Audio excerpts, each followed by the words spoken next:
అత్యుత్తమర్యాంకులే లక్ష్యంగా నారాయణ.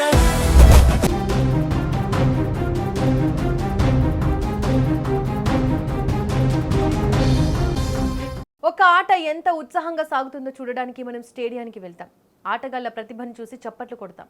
కానీ అదే మైదానం క్షణాల్లో శ్మశానాన్ని తలపిస్తే, ఆడుతూ పాడుతూ బంతిని తరుముతున్న ఓ యువ ఆటగాడి ప్రాణాలను ప్రకృతి క్షణాల వ్యవధిలో హరిస్తే, ప్రపంచాన్ని దిగ్భ్రాంతికి గురి చేసిన ఒక భయానక హృదయ విదారక ఘటన కలవరపెడుతోంది. సోషల్ మీడియాలో విపరీతంగా వైరల్ అవుతున్న ఈ షాకింగ్ వీడియోపై పూర్తి స్థాయి నిజానిజాలు సేకరించగా ఇది 100% నిజమని తేలింది. థాయిలాండ్లోని నరాతివాత్ ప్రావిన్స్లో ఉన్న షాంటిప్ హాప్ స్టేడియంలో గోలక్ కప్ టోర్నమెంట్ జరుగుతోంది. థాయిలాండ్, మలేషియా జట్ల మధ్య అత్యంత ఉత్సాహంగా ఈ మ్యాచ్ సాగుతోంది. మైదానంలో ఆట హోరాహోరీగా నడుస్తున్న సమయంలోనే ఆకాశంలో నల్లటి మేఘాలు అలుముకున్నాయి. భారీ వర్షం కురుస్తున్నప్పటికీ మ్యాచ్ను ఆపలేదు. ఆట చివరి నిమిషానికి వచ్చేసరికి ఎవరు ఊహించని అనూహ్య విపత్తు సంభవించింది. వీడియోలో కనిపించిన దృశ్యం చూస్తూనే గుండె ఆగిపోయినట్టవుతోంది. వేగంతో దూసుకొచ్చిన ఒక పిడుగు నేరుగా ఫుట్బాల్ మైదానం మధ్య భాగంలో పడింది. ఆ శబ్దం ఎంతో భయానకంగా ఉంది.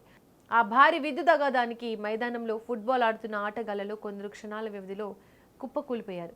పిడుగుపాటు దాడికి అక్కడే మంటలు చెలరేగడం ఆ వీడియోలో స్పష్టంగా కనిపిస్తోంది.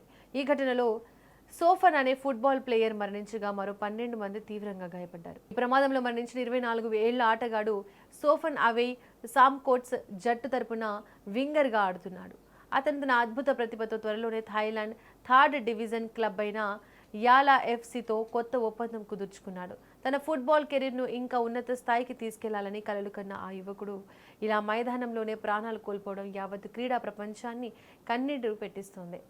తోటి ఆటగాళ్లు అతన్ని బ్రతికించేందుకు చేసిన ప్రయత్నాలు ఫలించలేదు. ఆసుపత్రికి తరలించేలోపే సోఫన్ ప్రాణాలు విడిచాడు. సోఫన్ పడిపోయిన వెంటనే తోటి ఆటగాళ్లు పరిగెత్తుకుంటూ వచ్చి అతనికి సిపిఆర్ చేసేందుకు ప్రయత్నించిన దృశ్యాలు చూసేవారికి కన్నీళ్లు తెప్పిస్తాయి.